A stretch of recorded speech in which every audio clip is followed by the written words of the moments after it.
Hello বন্ধুরা, আমি স্বপ্না আর স্বপ্নার রং তুলিতে তোমাদের সবাইকে স্বাগত। দেখো বন্ধুরা, আজকে আমি তৈরি করেছি সুপার ক্লে দিয়ে টব সমেত ফুল গাছ। এই টবটা হলো জেলির কাপ, এর মধ্যে জেলি থাকে। তো সেই জেলির কাপের মধ্যে প্রথমে খয়েরি ও কালো রঙের ক্লেটাকে মিশিয়ে টবের মাটি তৈরি করেছি। তারপর কিছুটা সবুজ ক্লে দিয়ে টবের মাটির উপরে শ্যাওলা তৈরি করলাম।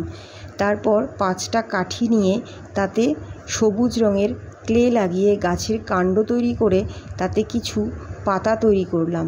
সবশেষে ছোট ছোট রং বেরঙের ফুল তৈরি করে টব সমেত ফুল গাছটি তৈরি করলাম।